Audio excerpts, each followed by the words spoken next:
बिस्मिल्लाहिर्रहमानिर्रहीम। अस्सलामु अलैकुम रहमतुल्लाहि व बरकातुहू। मियाँ बीवी के ताल्लुक़ से कुछ ऐसे मसाइल हैं जिनका जानना इंतहाई ज़रूरी है, मगर हमारी अक्सरियत उससे लाइल्म है, क्योंकि दीनी कुतुब हम पढ़ते नहीं और आलिम दीन से पूछने में हमें शर्म आती है। मियाँ बीवी एक साथ गुस्ल कर सकते हैं और उनके लिए एक दूसरे के सारे बदन को देखना जायज़ है, शरअन मुमानियत नहीं।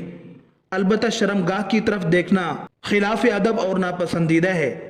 जैसा कि उम्मुल मोमिनीन हज़रत आयशा सिद्दीक़ा रज़ी अल्लाह अन्हा फरमाती हैं कि मैं अल्लाह के रसूल सल्लल्लाहु अलैहि वसल्लम के साथ एक ही बर्तन से गुस्ल किया करती थी।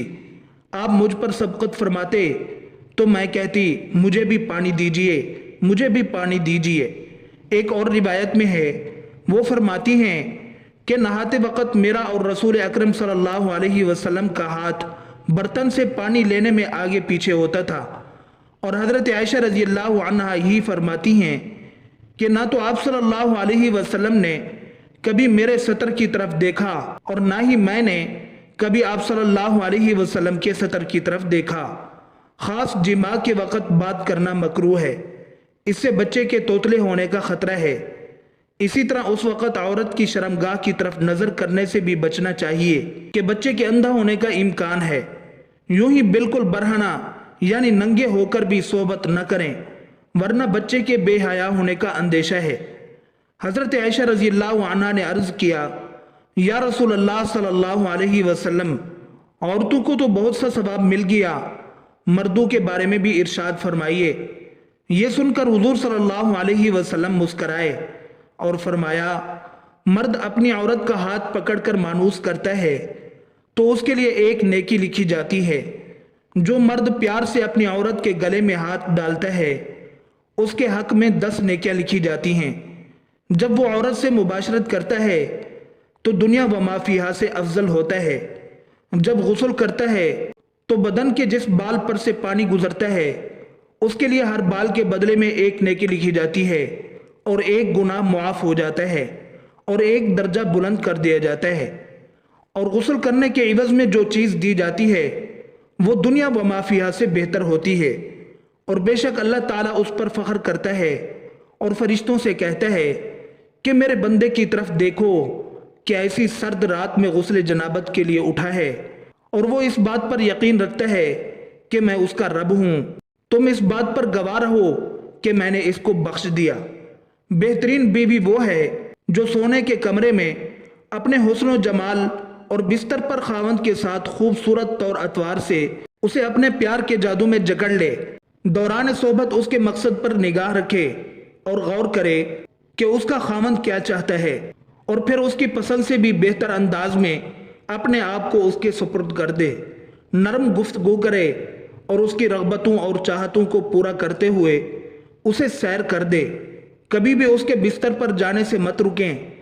अगर वो उसके साथ मुकारिबत का ख्वाहिशमंद है तो कतान नाफरमानी न करें, क्योंकि अल्लाह रब्बुल इज़्ज़त के यहाँ ये बहुत बड़ा गुनाह है। जब शौहर बीवी को अपना तबी तकाजा पूरा करने के लिए बुलाए तो बीवी इनकार न करे। इस सिलसिले में हदीस मुबारक में वाज़े तालीमात मौजूद हैं। चुनाचे इरशाद मुबारक है, जब आदमी अपनी बीवी को अपनी हाजत पूरी करने के लिए बुलाए और बीवी इनकार करे, जिस पर शौहर गुस्सा की हालत में रात गुजारे, तो सुबह तक फरिश्ते उस औरत पर लानत भेजते रहते हैं। दूसरी रिवायत में है, हज़रत तल्क़ बिन अली रज़ी अल्लाह अन्हु फरमाते हैं कि रसूल अकरम सल्लल्लाहु अलैहि वसल्लम ने फरमाया, जब शौहर अपनी बीवी को अपनी हाजत पूरी करने के लिए बुलाए तो वो उसके पास चली जाए, अगरचे रोटी पकाने के लिए तनूर पर खड़ी हो। हज़रत सैयदना अब्दुल्ला इब्न मसूद रज़ी अल्लाह अन्हु से एक शख्स ने अर्ज़ किया, मेरा जिस लड़की से निकाह हुआ है मेरा गुमान है कि कहीं वो मुझे नापसंद न करे। आप रज़ी अल्लाह अन्हु ने फरमाया, मोहब्बत अल्लाह ताला की तरफ से होती है और नफ़रत शैतान की तरफ से।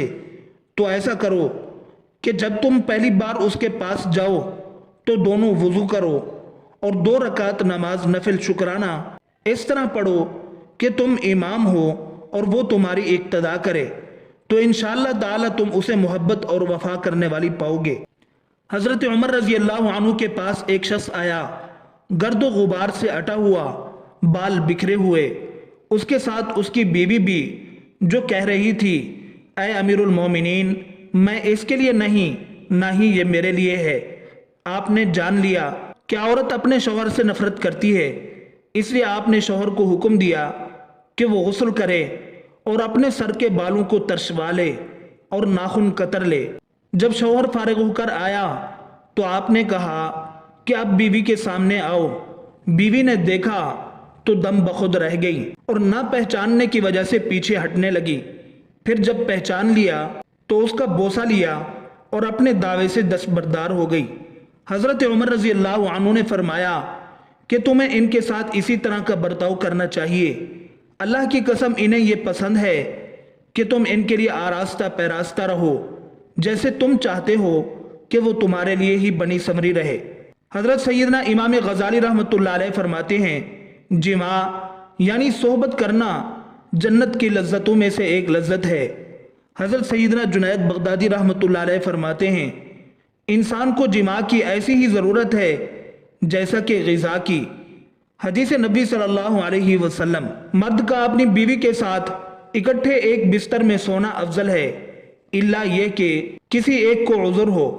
اس لیے کہ مقصد ہم بستری کرنا نہیں ہے، بلکہ مقصد بیوی کے دل کو خوش کرنا ہے۔ بیوی کے دل کو خوش کرنے کے لیے ایام کے دنوں میں بھی اس کے قریب ہو جانا گویا انبیاء علیہم السلام کی سنت مبارکہ ہے۔ مسند احمد میں ہے، سیدنا عبداللہ بن عباس رضی اللہ عنہما سے روایت ہے کہ نبی کریم صلی اللہ علیہ وآلہ وسلم نے فرمایا، جو آدمی اپنی بیوی کے پاس آنے سے پہلے یہ دعا پڑھتا ہے، بسم اللہ اللہم جنبنی الشیطان وجنب الشیطان ما رزقتنا، اللہ کے نام کے ساتھ، اے اللہ مجھے بھی شیطان سے بچا اور اس اولاد کو بھی شیطان سے محفوظ رکھ جو تو مجھے عطا کرے۔ اگر میاں بیوی کے اس تعلق میں اولاد کا فیصلہ کر دیا گیا تو شیطان کبھی بھی اس کو نقصان نہیں پہنچا سکے گا۔